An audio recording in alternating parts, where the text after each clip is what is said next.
le mois prochain, c'est le 50e mois de la chaîne. Je pense qu'il y a 49 d'abonnements. Ah ouais, c'est huge. Pas mal.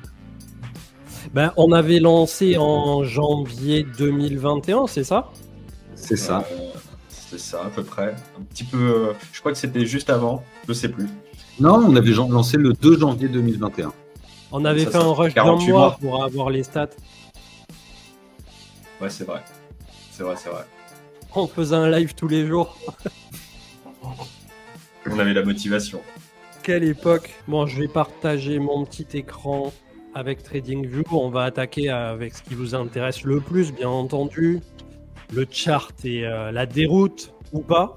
Parce qu'on parle de déroute, tout ça, mais on a quand même un Bitcoin à 100 000, j'ai envie de vous dire.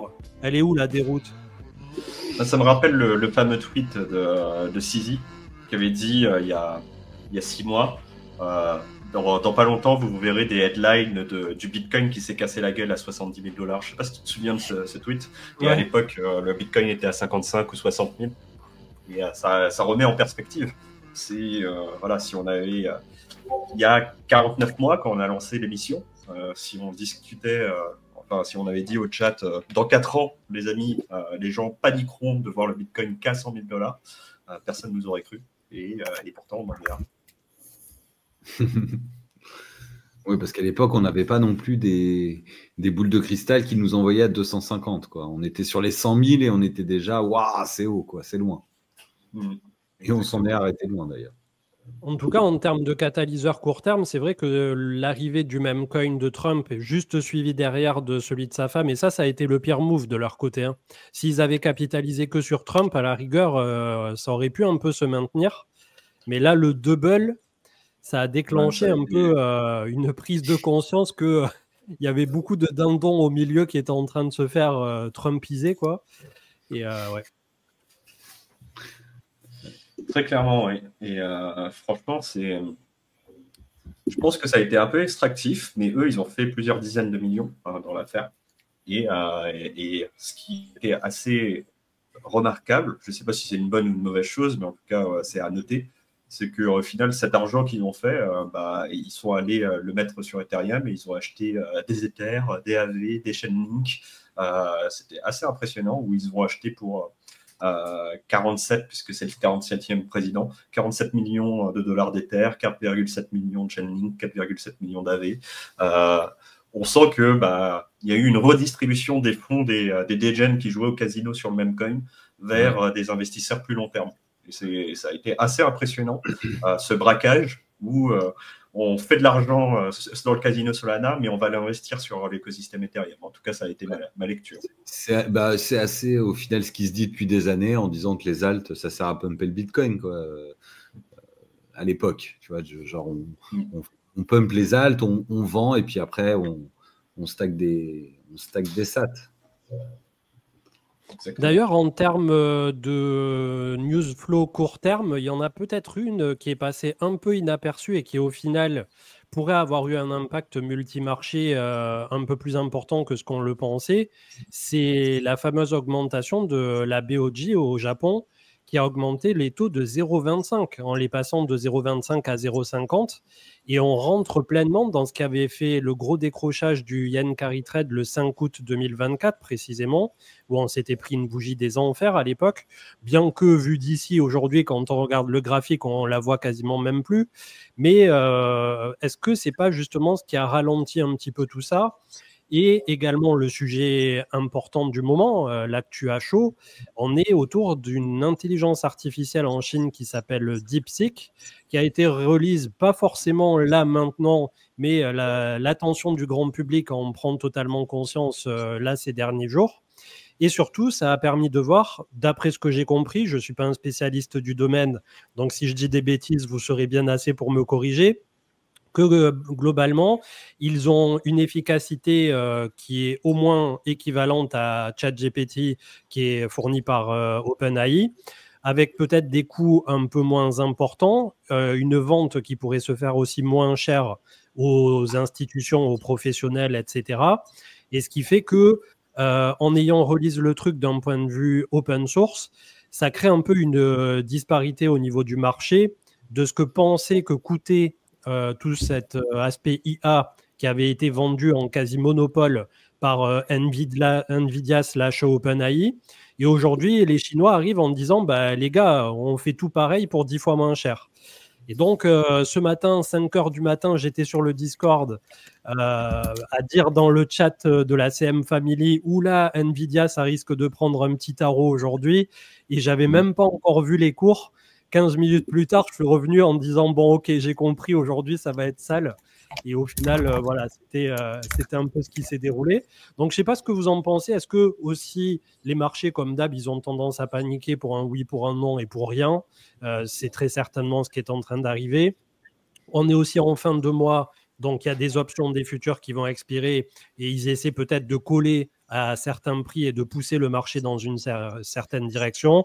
Et quand on voit que Nvidia a perdu en séance 15-16%, c'est-à-dire on n'était pas loin d'effacer en quelques heures 2 fois la capitalisation de Ethereum entier, ça fait quand même des sommes qui sont assez extraordinaires par rapport, en tout cas, à ce que nous, on connaît dans la crypto. Exactement. Vas-y, Manu.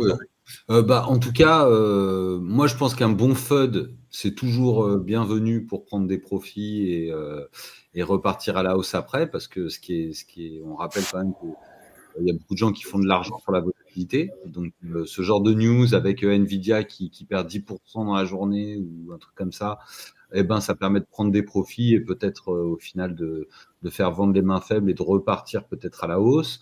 On voit en plus que au niveau de l'IA, je crois que les Chinois, ils ont refermé d'ailleurs la possibilité de se brancher depuis l'étranger. Donc, ils ont donné ça qu'aux Chinois. Donc, ça se trouve, ils n'avaient pas non plus la capacité pour accueillir le monde entier sur leur IA. Hein. Faut peut-être pas exagérer. Donc, ça c'est une chose. Et une deuxième chose, c'est que excusez-moi, j'ai perdu mon fil. Non, j'ai perdu le fil. J'ai oublié le deuxième mot, désolé. Il y a pas mal de gens dans les commentaires, Paul, le temps que tu retrouves le fil, qui pointent le fait que la Chine est assez habituée à gonfler ses chiffres ou ne pas donner toute l'info. Beaucoup de gens ont sorti des arguments que ça n'aurait pas coûté 5 millions, mais ils avaient de manière dissimulée fait tourner pas mal de cartes assez puissantes pour un budget assez élevé. Qu'il y a des chiffres de vente, pas en Chine, puisqu'il y a des restrictions depuis les États-Unis sur les cartes, l'export de cartes graphiques, notamment sur l'IA, du fait des trade wars entre les États-Unis et la Chine, qui avait commencé sur le premier mandat de Trump et qui avait continué sous le mandat de Biden. Donc, pour l'instant, on ne sait pas trop. Moi, personnellement, on va partir du principe que la Chine des équipes chinoises ont réussi à révolutionner le coût d'accès à faire tourner des modèles IA et qui sont plus efficients. Moi, je pense que c'est une bonne chose pour Nvidia à moyen et long terme. Et d'ailleurs, je n'ai pas encore fait, mais je pense que je vais acheter ce dip assez violemment. Et on se prendra le rendez-vous dans 6 mois et un jour pour faire le point si j'ai fait une grave erreur ou si c'était un bon trade. Pourquoi? Parce que si on rend les modèles plus accessibles, on baisse la barrière d'entrée pour lancer des startups dans le domaine de l'IA. Et du coup, on augmente les investissements et on augmente la taille de l'industrie en elle-même. Et au final, Nvidia réussira à vendre plus de cartes puisqu'il y aura juste plus de gens qui auront un panier moyen certes plus faible en termes de matériel à acheter, mais il y aura un volume qui va quand même augmenter. Et je pense que Nvidia, de toute façon, ils sont en telle position de dominance que si tu veux faire de l'IA aujourd'hui, tu passes par Nvidia. À remettre en question, puisque Apple commence à devenir de meilleur en meilleur là-dessus, avec leur propre puce et leur propre infrastructure. Il y a beaucoup de gens qui travaillent sur l'IA, qui font tourner des Mac Mini, des Mac Studio, etc., pour des raisons de coût et de scalabilité. Donc, c'est pas forcément dit que ce monopole de fait soit encore disponible pendant des mois, des années, etc. Donc, à observer, mais pour l'instant, je ne suis pas extrêmement bullish sur Nvidia. Et je pense que le marché a surréagi sur cette news où il y a beaucoup de spéculation, beaucoup de FUD, et beaucoup d'émotions, mais pas beaucoup de faits pour l'instant. Donc, wait and see. Ah oui, j'ai retrouvé ce que je voulais dire. Là, Nvidia, c'était une chose. Et en ce qui concerne ce que tu disais à propos des taux d'intérêt au Japon, je pense que cette fois-ci, contrairement au mois d'août où ça avait surpris tout le monde, je pense que cette fois-ci, ça a été orchestré de façon beaucoup plus structurée avec des grosses banques qui peuvent avoir des dizaines de milliers de milliards sur le carry trade du yen.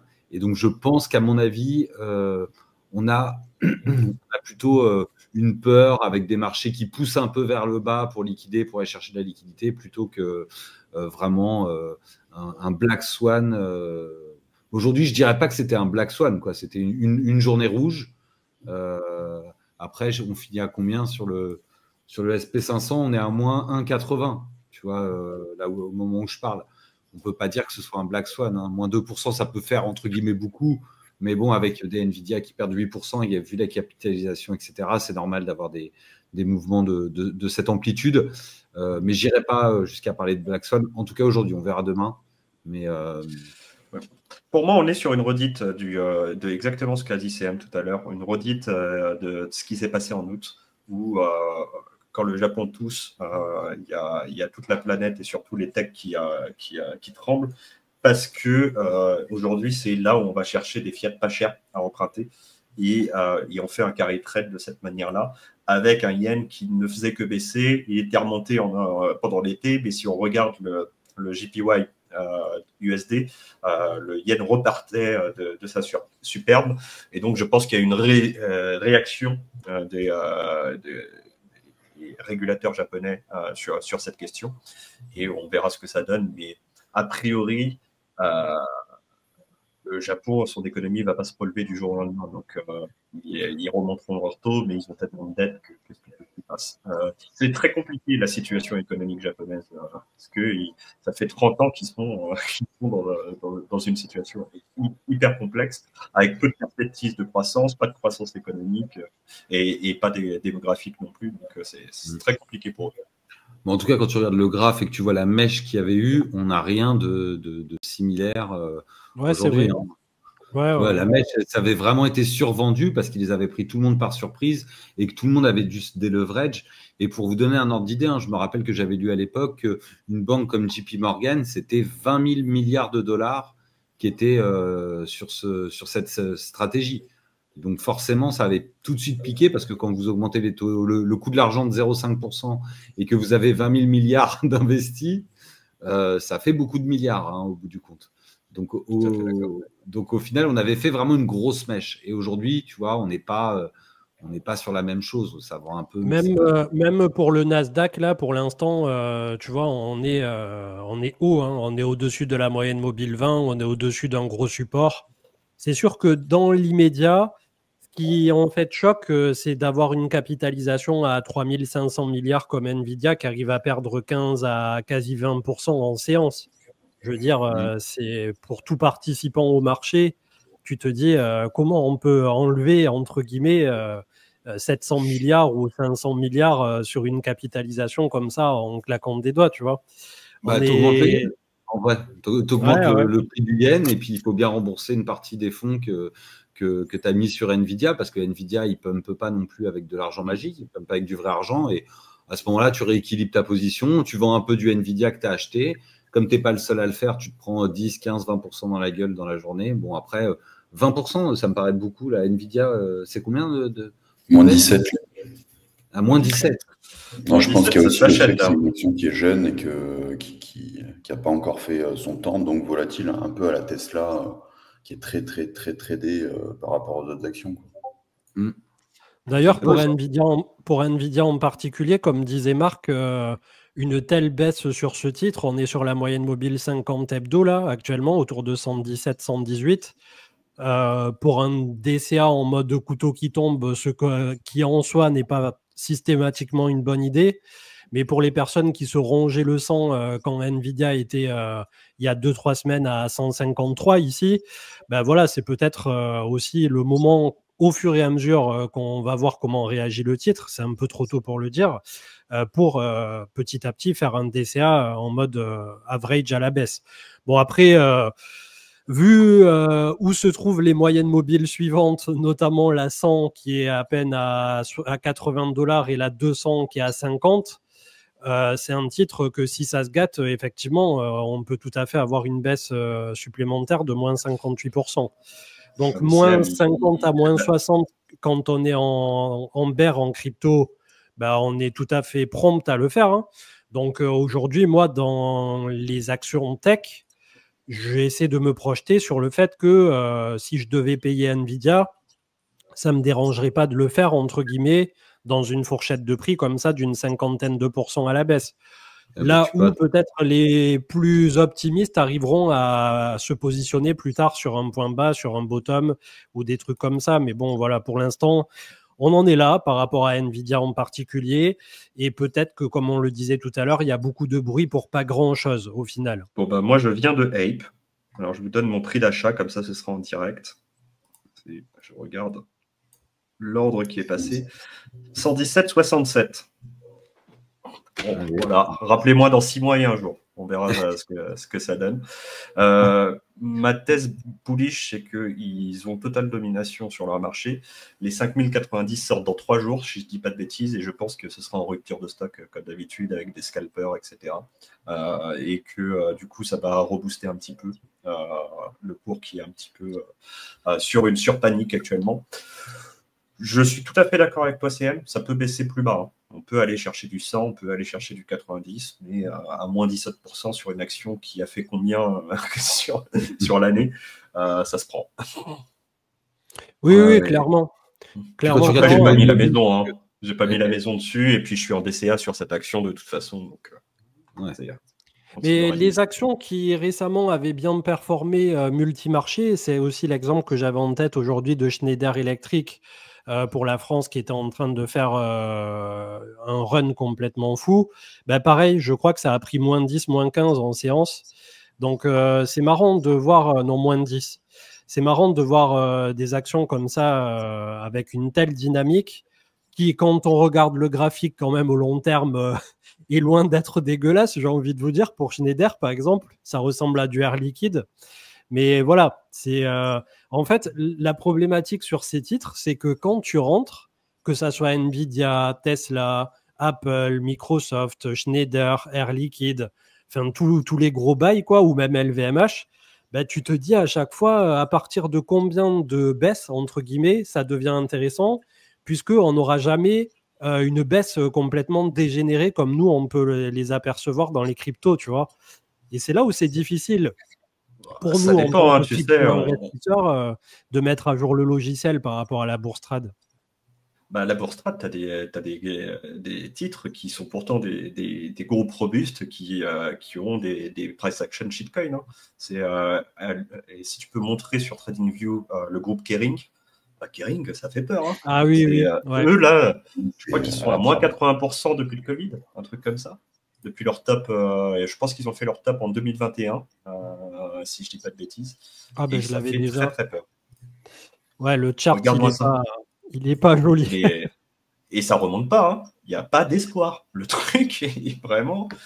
Et pourtant, on parle du groupe Printemps, on parle de François Pinault, on parle d'énormément de marques de luxe de premier plan. Ils ont Gucci, si je ne dis pas de bêtises. Ils ont d'autres marques. Après, je ne suis pas expert non plus sur le domaine, mais ils ont des très belles maisons que vous connaissez, où vous voyez les boutiques partout. Et ils sont surpris à moins 75. Là. C'est remonté un petit peu, mais je crois que c'était moins 80. Non, moins 75. Ouais. Balenciaga, Saint-Laurent. Oui, c'est des marques que vous connaissez, c'est des choses établies, c'est pas un shitcoin.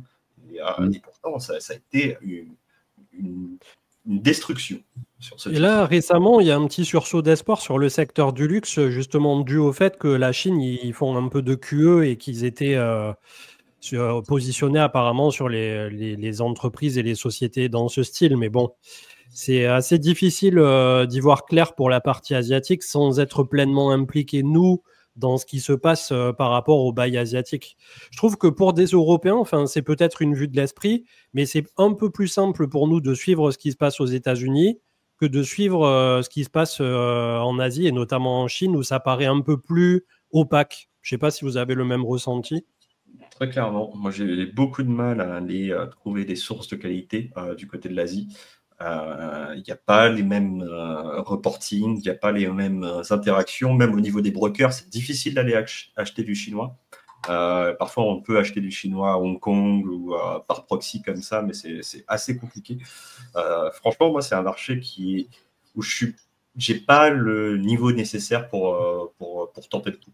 À un moment, je voulais acheter du NIO, je voulais acheter du BYD, les acteurs faire un play par rapport au mouvement Tesla en se disant les acteurs chinois qui sont très très bons en batterie, il y aura un play à faire. Mais je ne connais pas assez bien le marché. Du coup, je ne suis pas du tout allé sur ces terrains-là. Je ne sais pas ce que tu en penses, toi, CM, si tu as déjà détenu du titre asiatique. J'en ai eu un peu sur des applications, tu sais, comme tout ce qu'on voit aujourd'hui, comme des Trade Republic et tout ça, qui te permettent d'acheter un peu tout et n'importe quoi. Mais je t'avouerai que à l'époque, je surveillais tout ce qui était Alibaba. Il y avait Xiaomi et il y avait quoi encore? Là, j'avais Nintendo, mais j'étais pas rentré dessus. J'avais surveillé pendant pas mal de temps Xiaomi et Alibaba. Et en fait, Alibaba, quand on a touché le point bas ici en octobre 2022, autour de 60, c'est sur le NICE, ça doit être en dollars. La problématique à laquelle on a été confronté, c'est qu'en même temps, je ne sais pas si vous vous souvenez, on avait le parti chinois ou la présidence chinoise, je ne sais pas comment on dit, qui était en train de faire disparaître les dirigeants milliardaires, dont celui de Alibaba, qui s'est pris quelques semaines ou quelques mois de vacances loin des caméras et des écrans. Donc, à partir de là, comment tu veux investir sereinement dans des trucs qui pourtant sont porteurs, tu vois, d'un point de vue business, c'est compliqué, hein. C'est très, très difficile. L'action que je ne détiens pas, mais que je pense est intéressante, c'est Tencent. Parce que Tencent, ils sont tellement implantés en Occident, ils ont des parts dans tout. C'est des énormes investisseurs dans tout ce qui est multimédia et dans toute l'industrie digitale en général. C'est peut-être un acteur à surveiller. Je ne sais pas si tu as le cours, je n'ai jamais été regardé. Mais pareil, c'est peut-être le plus accessible pour nous occidentaux dans les acteurs chinois. Je ne sais pas si c'est celui-là. On va avoir la surprise. Hong Kong, j'imagine. Ouais, c'est trop récent, ça. Il y a autre chose, c'est qu'on ne sait pas si les informations qu'on a en Occident, on ne sait pas si la Chine les trafique, si c'est des vraies infos, si c'est des fausses infos, si c'est des infos un peu modifiées, s'ils changent juste les chiffres, il y a toujours un peu ce sentiment-là quand on regarde des infos asiatiques ou chinoises. Tout à fait d'accord. Ouais. C'est très difficile de faire une analyse qualitative des sources venant d'Asie parce qu'on n'a pas les compétences, on n'a pas les réseaux et on n'a pas l'expérience de pouvoir faire une analyse de ces marchés-là. Donc, moi, je reste à côté. Pour l'instant. Là, on a un historique d'une vingtaine d'années et donc le ticker, c'est 700 sur TradingView et là, on est sur le Hong Kong Exchange, donc je pense que c'est le bon. Et effectivement, c'est un chart on ne peut plus bullish, quoi. Ouais. Après, ça a été compliqué les 5 dernières années. Hein, ouais. Non, mais tu vois, le MACD s'est retourné, il va repasser à la neutralité. On est pas mal. Si on attaque l'analyse technique de Manu, alors là allez, c'est parfait. Très rapide, hein, bien sûr. Bon, en parlant d'analyse technique, alors un petit tour avant de parler d'autres sujets, j'allais dire un peu plus joyeux, mais le marché crypto en tant que tel, quand même, depuis 2-3 ans, nous a offert des belles choses. Bon, peut-être pas 2022, mais à compter de 2023, on a quand même vécu des choses loin d'être négligeables par rapport au marché crypto. Aujourd'hui, on est à 3330 milliards, 333. On consolide au-dessus encore et toujours des 3000 milliards que constituait l'ancienne ATH. Et donc, ma box ici, avec les FIBO, s'étend de 4000 à 6-7000. Est-ce qu'on a toujours le jus pour aller post-R et attention Trump pour aller beaucoup plus haut sur ce cycle? J'en ai pas la moindre idée, là, dans l'immédiat. Je pourrais vous donner autant de points positifs que de points négatifs, donc je reste sur une certaine neutralité. Tout ce que je sais, c'est que si vous êtes là, et c'est ce que j'avais dit dans une des quotidiennes récentes, que depuis très récemment, On ne peut que vous inviter à vous éduquer au travers des prochaines semaines, des prochains mois, et surtout de vous prolonger en termes d'horizon de temps à minima sur le prochain cycle, c'est-à-dire de vivre un cycle entier de 4 ans, de voir comment ça fonctionne et en marché baissier et en marché haussier. Et ensuite, je pense que ça se passera plutôt pas mal pour les personnes comme ça qui découvriront sur les 2 à 4 prochaines années les crypto-monnaies.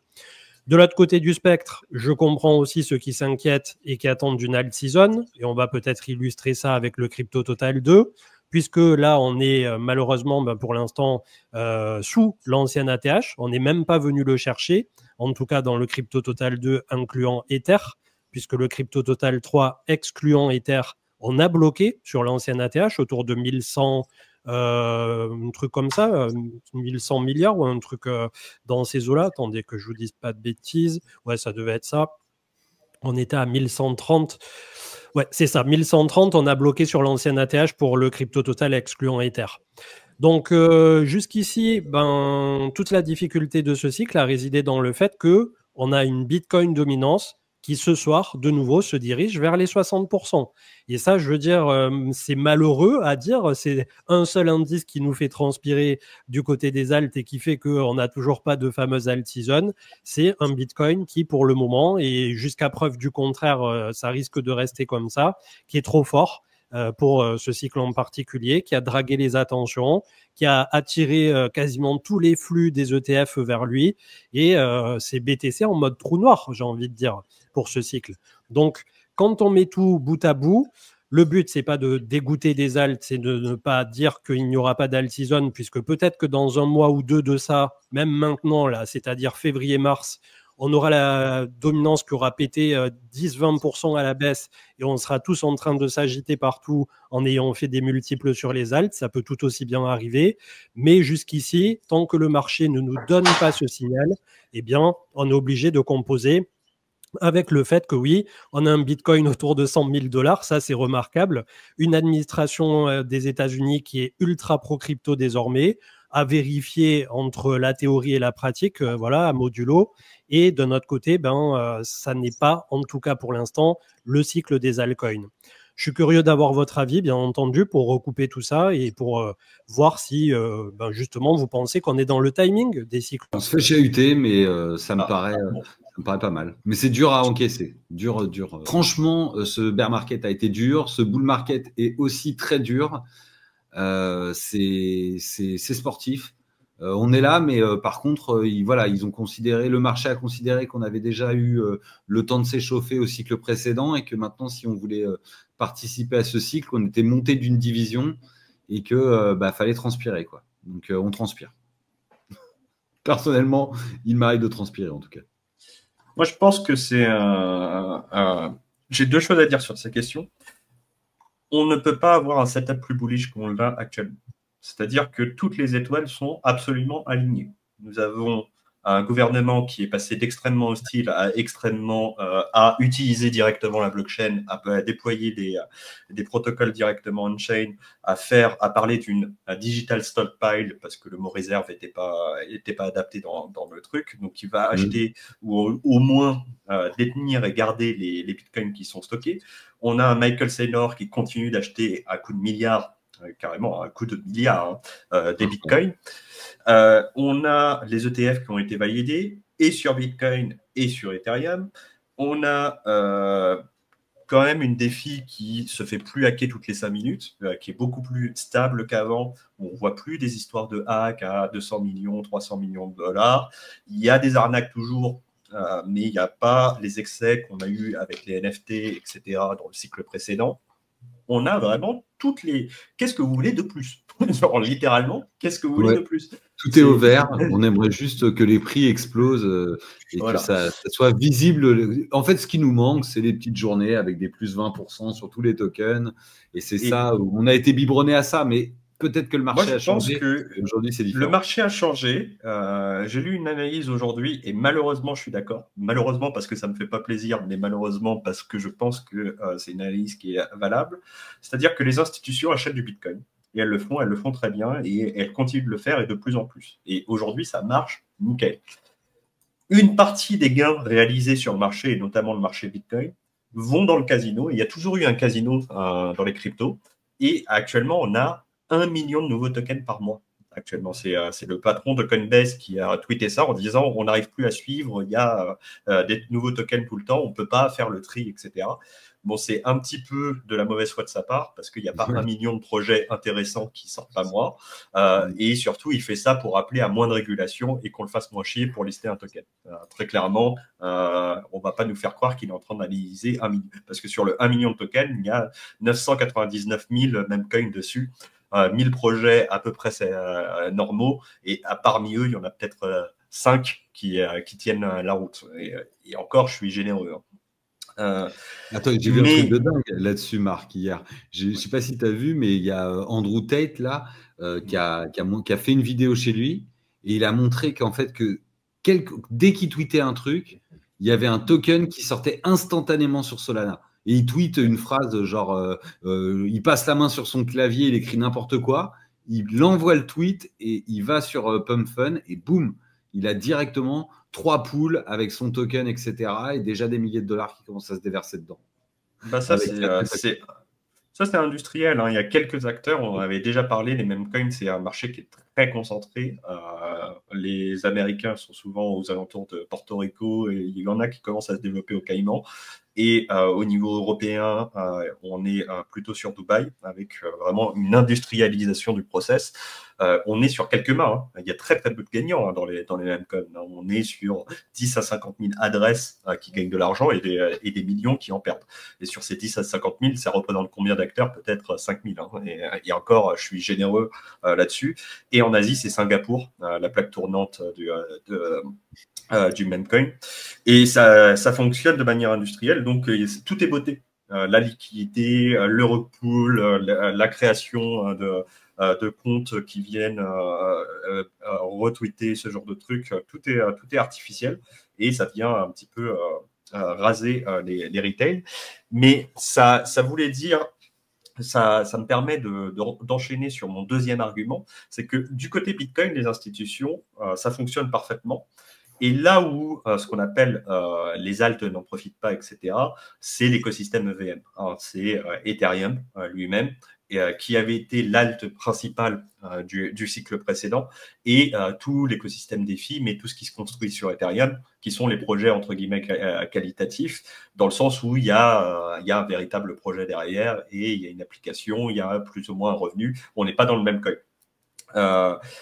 Pourquoi aujourd'hui ça n'en bénéficie pas? C'est parce que le casino du cycle précédent, c'était les NFT. Et les NFT étaient pricés en Ether. Donc il fallait acheter des Ethers pour pouvoir spéculer sur des NFT. Et lorsqu'on prenait ses profits sur les NFT, on les prenait en Ether. Et c'est pareil pour les ICO du cycle encore avant. Et c'est pareil pour les débuts de Memcoin ou le DeFi Summer, où on avait beaucoup de tokens, mais tout ça, c'était pricé en Ether sur des pools de liquidité en Ether. Aujourd'hui, observer ce marché-là que j'appelle le casino et qui est une part importante. Pour moi, il n'y a pas de jugement de valeur. C'est pas c'est bien ou moins bien. C'est une partie de la finance. Ce casino-là, aujourd'hui, il est pricé en sol et il se passe sur Solana. Il y a un petit peu d'activité qui se passe sur Base, mais vraiment 1% de ce qui se passe sur Solana. Ce qui fait qu'aujourd'hui, l'argent qui est généré par ces acteurs qui le fait sur les memcoins, il se retransfère sur le token Sol, sur un petit peu l'écosystème Solana, mais pas tant que ça. Hein. Quand on regarde les acteurs Solana, au final, le Sol recapte la majeure partie de la valeur créée, ou alors il est redispatché hors-chain en dollars ou en Bitcoin. Et je pense que l'une des raisons principales du fait qu'on ne voit pas, même s'il y a quand même une augmentation des capitalisations sur le marché, on observe une sous-performance. Donc il y a quand même une performance, mais sous-performance par rapport au reste, parce que l'activité, elle ne se dénomine pas en net, et du coup, l'écosystème Ethereum et EVM n'en profitent pas pour l'instant. Ouais, effectivement, je suis d'accord avec ton analyse. C'est effectivement ça fait chier, mais ça se défend. D'ailleurs, Ether en particulier, quand on regarde ETH BTC, on n'a toujours pas verrouillé un point bas. ça continue de descendre doucement mais sûrement. Donc voilà, c'est aussi un peu un indicateur à lui seul de l'appétit au risque sur les altcoins hein, du marché crypto. Le jour où vous verrez ce truc imprimer le fameux petit W comme ici à l'époque en septembre 2019 à janvier 2020, eh bien vous saurez que le salut potentiel de l'alt season n'est pas très loin. Mais on voit que pour l'instant, malheureusement, d'un point de vue directionnel, c'est pas encore la méga fiesta. Et d'ailleurs, la dernière fois, ça m'a fait un bon exercice grandeur nature. Vous aviez choisi pour la newsletter de l'Oracle Tao Bitensor, qui reste malgré tout un token très d'actualité dans l'IA, dans les sujets du moment et tout ça. Et avant même qu'il se passe ce qui s'est passé là ces jours-ci vis-à-vis de l'IA et tous ces mouvements un peu erratiques, on en était à, depuis octobre 2024, c'est-à-dire 4 mois, si on considère que janvier est terminé, moins 65% face à Bitcoin, sur un altcoin qui a la hype du moment, qui a l'attention des particuliers, qui d'un point de vue fondamental est apprécié. Donc, je me suis dit, punaise, si Tao Bitensor, qui est autant mis en avant en ce moment, se prend moins 65 face à Bitcoin sur 3-4 mois roulants, imaginez un peu le reste des altcoins qui n'a pas de hype. Je me suis dit, mais punaise, c'est assez chaud. Et quand on regarde en plus, après, en creusant un petit peu plus dans les détails sur les alts élargis, voire même des bonnes capitalisations, on voit qu'on n'a jamais recouvré depuis le printemps 2024, en mars, quand on avait eu le premier pic et qu'on croyait que ça y est, tout était reparti to the moon, etc. Donc, même la petite réciproque d'octobre-novembre 2024 n'a pas été à la hauteur du printemps précédent. Et là, maintenant, printemps 2025, c'est le moment ou jamais pour le marché crypto de nous délivrer le fameux timing, la cyclicité. Comme disait Marc, que les étoiles sont alignées pour les États-Unis. Que peut-on demander de plus, j'ai envie de dire? C'est très compliqué. Hein. Moi, pour l'instant, je constate que le marché a concentré dans notre écosystème et dans l'investissement la spéculation pure sur Bitcoin et Casino. Et au milieu, il y a assez peu de mouvements. Nous, on l'observe dans la partie lending borrowing. Les taux d'intérêt sont très indicateurs de est-ce que les gens sont prêts à mettre des Ethers, des Bitcoins en collatéral pour emprunter des stablecoins et éventuellement acheter plus de tokens ou aller les investir dans des tokens d'écosystème. Il y a très très peu de demande aujourd'hui. Hein. La demande est très faible par rapport à un schéma de marché dans lequel on est. Et on devrait avoir des taux qui sont bien plus élevés qu'on a actuellement, ce qui montre qu'aujourd'hui, les gens ne sont pas tout à fait... s'ils viennent faire du directionnel, ils vont le faire ailleurs que on-chain. Et s'ils font de la spéculation pure, ils le font sur d'autres réseaux que le réseau EVM. Ça ne veut pas dire que les volumes sont bas, hein. On est en all-time high de liquidité sur des protocoles comme AV et sur d'autres protocoles de la verticale, mais les volumes d'emprunt sont pas au niveau, les utilisations de liquidité ne sont pas au niveau de ce qu'on attendrait d'une phase de marché comme la nôtre. Ce qui indique que pour l'instant, les gens font autre chose de leur argent. Ouais, c'est assez surprenant. Après, on aura peut-être une bonne surprise par rapport au FOMC là, dans 2 jours. Et c'est peut-être d'ailleurs ce qui est en train d'être ajusté avant même d'avoir l'information qui paraît. Mais bon, en termes de catalyseur, après, une fois que l'on a le président crypto des États-Unis, l'administration crypto des États-Unis, je ne sais pas après ce qu'on pourrait agiter de plus comme réservoir de booster pour la fusée. On ne peut plus, on a tout. Enfin, tout est aligné. Plus, ce serait Trump qui se fait tatouer le logo Bitcoin sur la face gauche. Tu vois. Franchement, là, je ne sais pas ce que les gens veulent. Hein. Non, mais c'est comme quand Elon il lance une fusée. Tu sais, c'est le moment où la fusée est sur le pas de tir et puis que tu as la fumée blanche. Et si tu arrives en plein milieu, des fois, tu peux te demander, mais c'est quoi cette fumée elle va bien la fusée, elle va partir quand même et tout. Mais en fait, c'est ça. Donc là, en ce moment, ça fume un peu. Mais la fusée est sur le pas de tir et on espère tous que le décollage va bien se passer. Vous en avez pensé quoi de toutes ces paplards là qu'il a signées et notamment le fait de mettre à l'étude une potentielle réserve crypto en précisant bien pas Bitcoin et crypto? Est-ce que vous ne pensez pas qu'il y a un peu un loup dans les termes et dans l'opacité, le flou autour des termes, justement? Je pense que c'est des raisons purement légales. C'est que le terme stockpile doit être moins régulé que le terme réserve. Après, beaucoup de gens ont fait l'analyse qu'au début du premier mandat de Trump, il a fait énormément de executive order, donc de décrets, et que 90% ou 95% ne se sont pas transformés en actions concrètes. Parce que en fait, les pouvoirs, heureusement, c'est une démocratie. Enfin, la République américaine, il y a une séparation des pouvoirs et il y a des contrepoids qui fait que le président, il met pas les pieds sur la table et il prend toutes les décisions. Il y a quand même un Congrès, il y a quand même un Sénat aux États-Unis. La grande différence de ce mandat par rapport au mandat précédent, c'est que au premier mandat, Trump était avec une Chambre des représentants contre lui. Là, il a et la Chambre des représentants et le Sénat et la Cour suprême, où la Cour suprême n'est pas forcément républicaine ou démocrate. Normalement, les juges sont plus ou moins indépendants, mais il a nommé lors de son premier mandat des juges de Cour suprême plutôt conservateurs qui sont naturellement plus de son côté. Donc, je pense que la grande différence dans ce mandat, c'est que là, il a toutes les clés pour appliquer la moindre de ses idées et qu'il a un boulevard devant lui qu'il n'avait pas du tout durant le premier mandat. Donc, à voir si ça se transforme, comment ça va se transformer et comment il va pouvoir appliquer ces choses-là. Mais en tout cas, dans la directionnalité de ses actions, on ne peut pas être plus pro-crypto que ce qu'il a fait, quoi.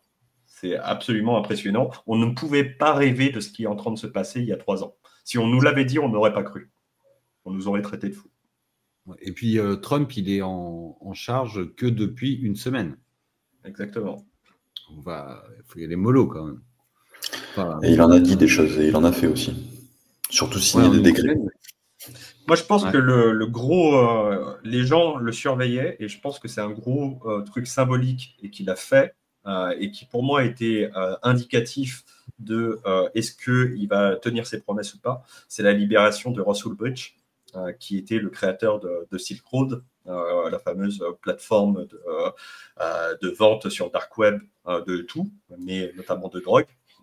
Et ça, il l'a fait Day One. Il avait dit qu'il le ferait Day One, il l'a fait Day One. Peut-être le deuxième jour, je ne me souviens plus exactement. Mais, on lui excuse. On lui donne 48 heures. Et pour moi, c'est assez révélateur. Pour l'instant, les promesses sont tenues.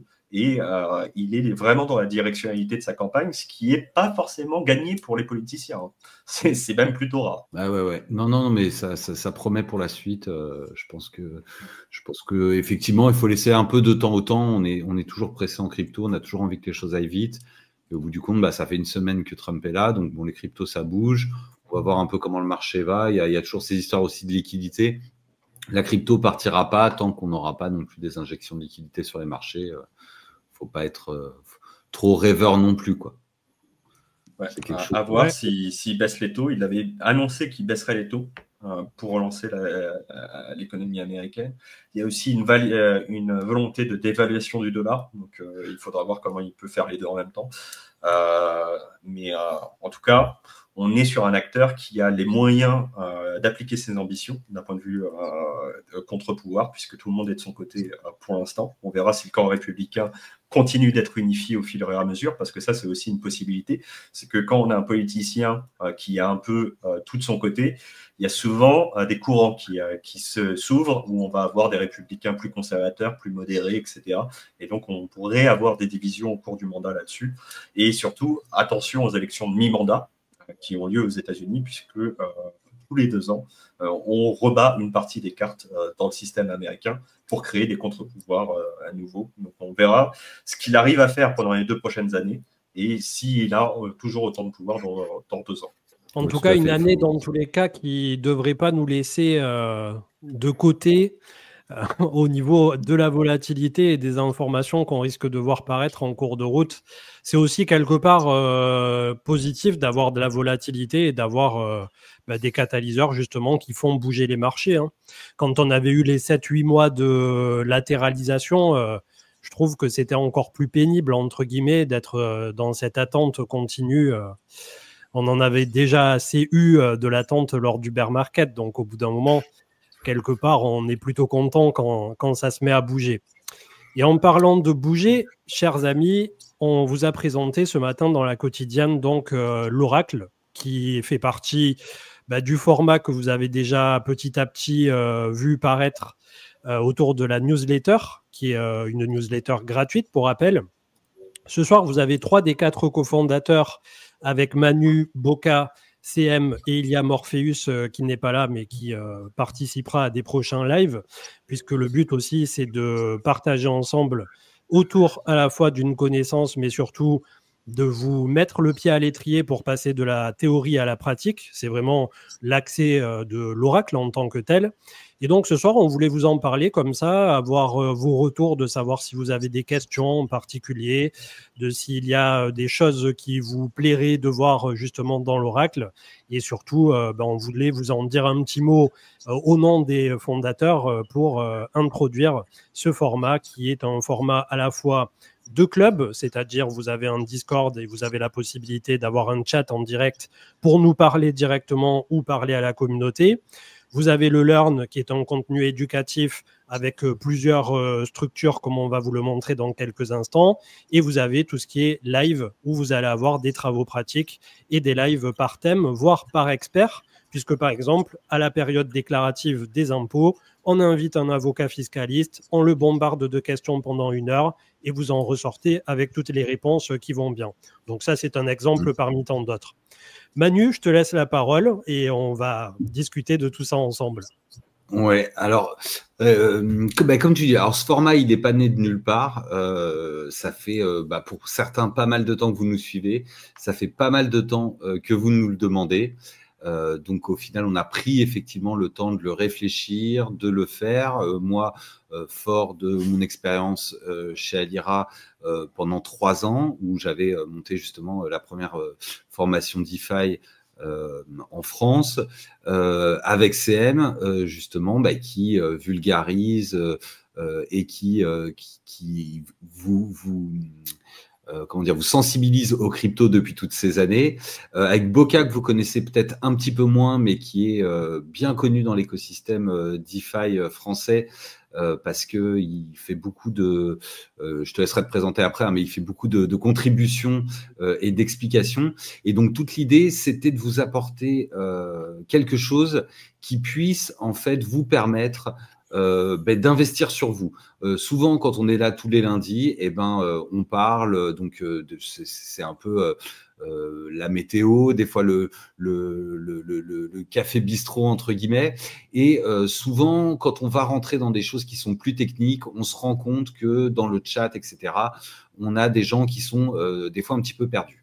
Et si je prends mon exemple moi particulier, quand je suis arrivé dans les cryptos, effectivement, j'avais commencé par faire Alira et donc j'avais investi, j'avais décidé d'investir sur moi-même à ce moment-là. Et je pense que c'est une des meilleures décisions que j'ai prises de ma vie, c'est-à-dire de me faire confiance et de me dire que je pouvais apprendre des choses nouvelles, les approfondir et au final en tirer parti et en tirer profit au bout du compte.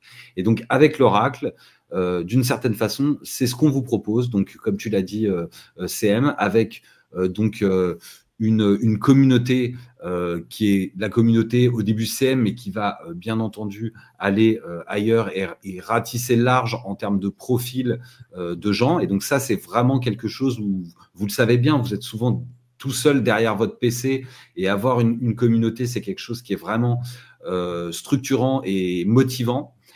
Avoir des contenus qui sont explicatifs, qui vous permettent d'avancer à votre rythme, d'apprendre, de revoir des choses et de les approfondir et de bien comprendre toutes en fait les données nécessaires en fait à l'analyse et à la compréhension au final de cet écosystème crypto et de l'économie en règle générale, on va dire, sans rentrer dans une maîtrise d'économie, un diplôme universitaire d'économie, c'est pas le but.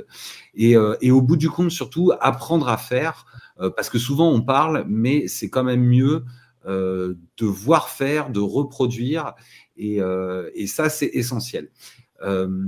Donc c'est pour ça qu'on a lancé l'Oracle. C'est aussi payant. donc ça, il faut être clair et net. C'est payant. On a essayé de faire un prix qui soit vraiment plutôt simple au bout du compte, plutôt accessible. Ça peut vous paraître pour certains un peu cher, mais en vrai, je pense que pour que vous soyez assidu, que vous vous sentiez vraiment investi, vous devez mettre de l'argent de votre poche pour vous en sortir. Bien entendu, tous les contenus que vous pouvez trouver, on l'a déjà dit 1000 fois, c'est des contenus dans l'absolu que vous pouvez trouver présentés sous d'autres formes, mais gratuitement, mais en vous abonnant, ce que au final vous achetez entre guillemets, eh bien c'est justement cette communauté, le fait de nous avoir en live, de pouvoir échanger avec nous, d'avoir aussi une parole qui est un petit peu plus libérée. Là, on est sur quelque chose qui est public où des fois on peut pas se permettre de commenter un prix, on peut pas se permettre de dire quelque chose qu'on pense vraiment. Et là, l'avantage que vous avez donc à nous rejoindre sur l'Oracle, si bien entendu, ça fait partie des choses qui vous parlent, eh bien, au bout du compte, c'est cette proximité et le fait que cet investissement sur vous-même, au final, je pense que ça peut être une des meilleures choses que vous faisiez, que vous faites pour vous cette année de 2025. Qui ne fait que commencer, mais qui, comme on l'a dit juste avant, est pleine de surprises et nécessite au final toujours plus de savoir pour être toujours meilleur. Si on résume en définitive, vous avez depuis 6 ans le contenu de CM qui restera tel qu'il est, c'est-à-dire la quotidienne sur YouTube, des petits tutos comme la série que j'ai attaquée il n'y a pas si longtemps pour setup un Rabi, aller sur AAV, faire des emprunts, des dépôts, et ça on ira même plus loin au sein de l'Oracle, bien entendu. C'est déjà le cas puisque là on va vous montrer dans quelques instants l'écran une fois que vous avez passé le portail pour vous montrer comment ça se passe à l'intérieur, mais globalement vous avez quand même 25 heures de vidéo, au moins à minima pareil en contenu textuel, la possibilité de parler à tout le monde en direct avec des gens qui vous répondront pas dans un mois, mais quand vous en avez besoin. Donc voilà, c'est la petite valeur ajoutée autour de ce produit et de ce projet. Derrière, est-ce que ça change quelque chose pour vous ou pour nous? Je suppose qu'il y a quand même une population qui est intéressée par le fait d'avoir un contenu qui est totalement condensé au sein d'une seule sphère. Et surtout, comme le dit Manu, le but pour nous, c'est comme on l'a fait sur notre Discord où aujourd'hui on a 22 000 personnes et qui est un des Discords francophones les plus agréables à arpenter. Personne ne se prend de haut, personne ne s'insulte, tout est calme et tout est cool, j'ai envie de dire. Eh bien, pour ceux qui ont envie d'aller un peu plus loin ou pour les débutants les plus totaux, entre guillemets, vous trouverez réponse et chaussures à votre pied autour de ce produit qui est un club généralisé dans lequel vous allez pouvoir à la fois vous instruire et passer. Pour nous, ça, c'est le plus important. On a régulièrement fait des tutos sur ces lives du lundi, de la théorie à la pratique. Et c'est quelque chose qui a tendance à pétrifier un peu les gens de justement mettre les mains dans le cambouis et de petit à petit passer donc à l'étape suivante. Donc, pour ceux qui veulent aujourd'hui rester tel que ça l'a été depuis 6 ans, on continuera les lives du lundi. On continue les émissions YouTube, les quotidiennes. Pour ceux qui veulent aller un peu plus loin, qui n'ont pas le temps de regarder les lives du lundi, pas le temps de regarder les quotidiennes, pas le temps de suivre Twitter et qui ont juste du temps à allouer sur leur temps personnel pour se petit à petit mettre le pied à l'étrier sur un contenu qui est qualitatif, eh bien vous avez aussi la possibilité de le faire aujourd'hui. Et je pense que ça résume quelque part un peu le côté de ce qu'on a voulu apporter à l'Oracle. Quelque part aussi, rappelons-le, c'est quelque chose qui nous a été réclamé au dernier cycle par la communauté, justement par des gens qui ont une vie active très importante et qui n'avaient pas le temps de nous suivre sur une émission quotidienne, sur un live répétitif, etc., etc. Donc ceux qui ont fait l'effort depuis 6 ans de nous suivre sur Twitch et de nous suivre sur YouTube, je pense aujourd'hui que vous êtes déjà quelque part complètement abouti dans votre aventure crypto et encore que vous pouvez tout à fait passer le portail, ça sera avec plaisir. Ceux qui ont envie d'aller un peu plus loin, un peu plus vite et un peu plus directement, droit au but, comme ils disent à Marseille, eh bien on a peut-être une solution qui peut s'offrir à vous autour de tout ça. Je vais laisser la parole à Boca avant de. En même temps, j'illustrerai comment se passe l'oracle d'un point de vue interne. Et voilà, n'hésitez pas si vous avez des questions ou des remarques. Ouais, donc moi j'aime bien l'idée de dire que l'oracle, on l'a pensé comme un accompagnement qui a été complet. Pourquoi? Parce que quand on commence en crypto, je me souviens, on est un peu perdu. Déjà, on comprend pas grand-chose. Il faut allier beaucoup de connaissances théoriques et essayer de les appliquer du mieux possible. Exemple, ok, Bitcoin, c'est un moyen de paiement. Comment je l'utilise? Donc entre comprendre Bitcoin et l'utiliser, c'est totalement différent. Pareil pour les autres blockchains, bien entendu. Donc en fait, on est un peu perdu. Et l'idée, c'était quoi? C'était de créer ce guide, cet accompagnement, même l'accompagnement complet qui est l'oracle, en fait, parce que vous avez bien entendu compris que ça s'agence sous la forme de quatre thématiques ou de 4 outils, qui sont le Learn, le Live, le Club et la News. Et l'idée, par exemple, dans le Learn, c'est de retrouver du contenu qui est plus théorique, sous différentes formes et différents formats. L'idée, c'était d'avoir la vidéo, le texte et des graphiques qui sont plus ou moins maison.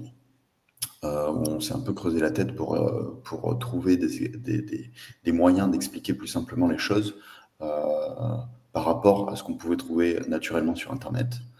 L'idée, c'était aussi de créer donc cette communauté qui serait sous le nom de l'oracle via des lives.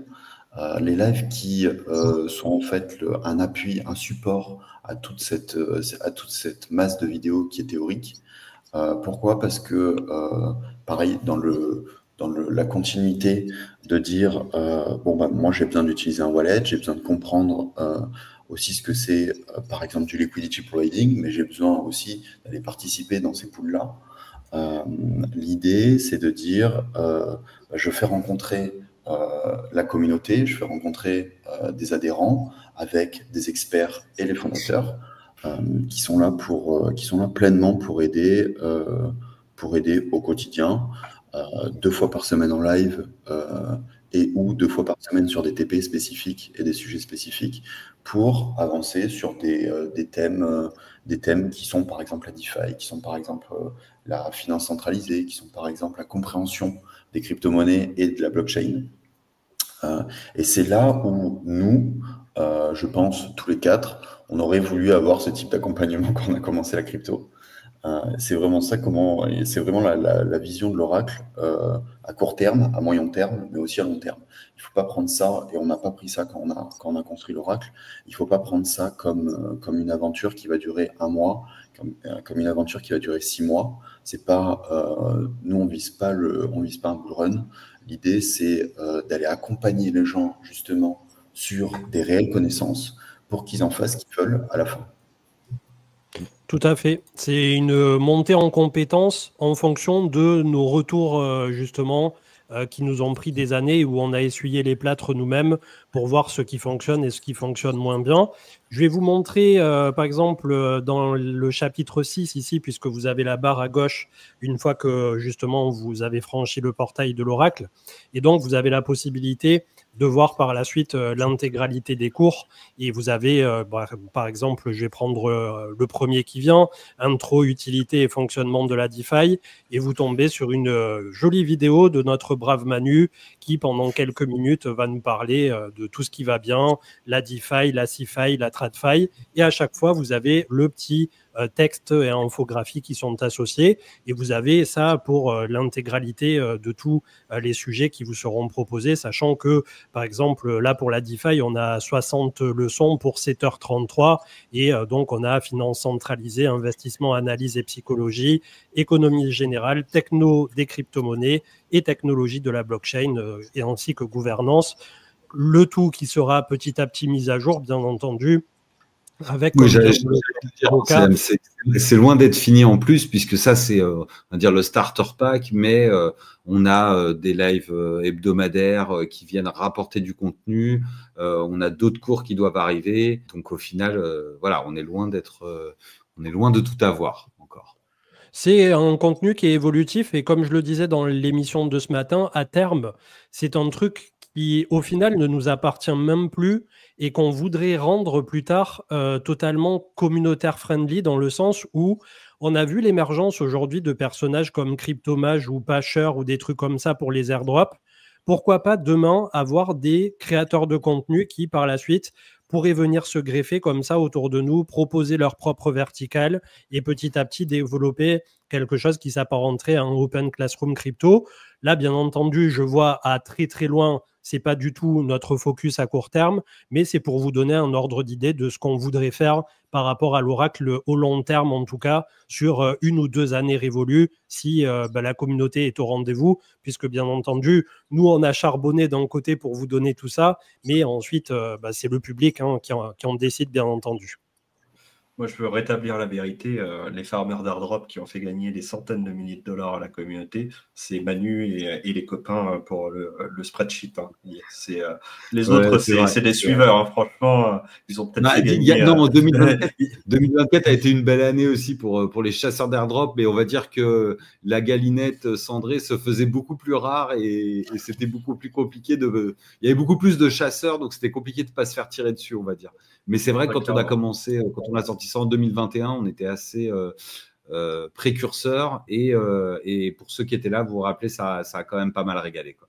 Moi, j'ai été payé 6 chiffres dans cette histoire. Et très clairement, et j'ai pas été le plus assidu. Je connais des gens qui ont sorti beaucoup dans ce truc-là du chasse. Alors bien sûr, maintenant c'est un peu terminé. Hein. Aujourd'hui, on est content quand on gratte 99%, on travaille pour rien. Mais franchement, ça a toujours payé de faire ses devoirs. Et ça, on vous le dit dans l'émission depuis longtemps. Et je pense que si on a toujours un public, après toutes ces années, qui est aussi fidèle, c'est que ceux qui étaient là pendant le dernier bear market, etc., ils savent de quoi on parle. Faire ses devoirs, ça paye. Ouais. Yes. Donc, en tout cas, on est là pour vous accueillir. N'hésitez pas à nous rejoindre. Je crois que Sam a mis le... Ah bah, vous avez l'adresse qui est épinglée là-haut. Vous pouvez essayer un mois de nous rejoindre. Vous pouvez payer à l'année en crypto et on sera très heureux de faire aussi plus ample connaissance parce que, comme je vous disais, on sera en live. On pourra interagir les uns avec les autres très régulièrement et c'est quelque chose que, par exemple, on ne fait que très peu ici puisque vous n'avez pas la parole. On vous lit, mais on ne vous entend pas. Et en règle générale, sur un live, c'est quelque chose d'un petit peu plus différent parce que moi, en tout cas, personnellement, j'aime quand on a un peu d'interaction et des choses comme ça, quoi. Ouais, c'est ça qui est cool de pouvoir interagir en direct et d'avoir le côté aussi un peu plus questionnement, des questionnements qui des fois nous échappent par rapport à des sujets que l'on maîtrise et auxquels on ne pense plus du tout et qui peuvent être des vrais points bloquants pour à la fois des débutants mais parfois même des confirmés. Hein. Moi, j'ai déjà demandé en DM des trucs complètement cons à Manu ou à Marc d'un point de vue DeFi qui devaient leur paraître excessivement faciles de leur côté mais que j'avais pas encore totalement compris de mon côté. Donc, on est tous dans cet apprentissage constant qu'il faut petit à petit update au travers du temps et je pense que ça fait partie de l'aventure. Donc voilà, on était content de vous en parler ce soir. Je voulais également, par rapport à la chaîne, vous dire qu'actuellement, on conduit un audit complet de la chaîne YouTube pour essayer de à la fois professionnaliser et de la pousser au next level, ce qui voudrait dire que on ne fera pas que du 100% crypto dans les prochains mois, voire les prochaines années.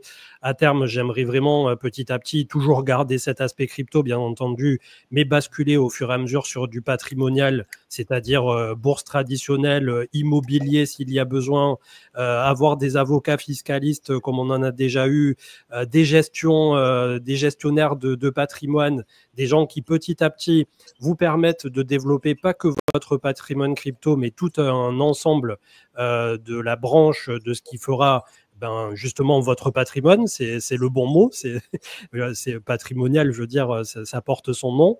Et donc voilà, à terme, j'aimerais bien avoir comme ça quelque chose qui continue de pousser sur une vue 360, puisque être pur player crypto et notamment en francophone, ça a été un plaisir extrême ces 6 dernières années, mais au bout d'un moment, on a un petit peu malgré tout l'impression de tourner en rond. Peut-être que ça ne sera pas toujours vrai, mais on a besoin aussi de s'étendre vers des horizons de plus en plus importants. Et c'est pour ça aussi que pour nous, à titre personnel, on se place désormais aussi un peu dans ce côté tutorat-mentorat où on a besoin de transmettre les connaissances acquises depuis 6 ans et on le fait donc avec plaisir, que ça soit sur CM normal, que ça soit dans l'Oracle ou que ça soit où que vous vouliez. Voilà, on est là depuis 6 ans et c'est plutôt cool de se dire déjà qu'on a tenu 6 ans, j'ai envie de dire, vu tout ce qu'on se sera traversé, notamment 2022, c'était pas fameux, hein, Terra Luna FTX. Je pense qu'on a perdu beaucoup de monde au champ de bataille à cette époque. Très clairement, ouais. Je me permets, moi je ne ferai pas partie à 100% de l'aventure Oracle parce que malheureusement j'ai pas le temps de me consacrer à ce nouveau projet. Je suis assez occupé sur mes autres choses. Cependant, c'est avec un grand plaisir que je serai membre du Discord, que je viendrai faire des contenus spécialisés défis de temps en temps, qu'on fera des lives spécialisés pour la communauté Oracle, etc. Donc j'en fais partie sans en faire partie, mais j'en fais comme partie quand même parce que c'est un projet que j'ai très envie de soutenir et ça fait longtemps qu'il est en gestation en interne et c'est un grand plaisir de mettre ma petite pierre, aussi modeste soit-elle, au projet. Et les gens de l'équipe permanente et complète on produit beaucoup de sueur pour ce contenu, donc je suis très heureux que ça sorte aujourd'hui. Et ça commence quand l'Oracle? Quand est-ce qu'on se vend là? Ça commence demain. Eh ben, ça commence demain pour ceux qui suivent. Et ben, donc pour ceux qui feront chauffer la carte bleue dans la soirée ou le wallet, et ben demain soir 21h, on se retrouve sur l'Oracle en live. Top. Merci messieurs d'avoir été là. Merci à tous dans le chat. C'était bien cool et pour votre accueil aussi et pour votre support au long terme, puisqu'on le fait aussi pour vous. C'est cool d'avoir un public qui est à la fois mature, qui est responsable et qui est fidèle au travers du temps. C'est le plus important pour nous.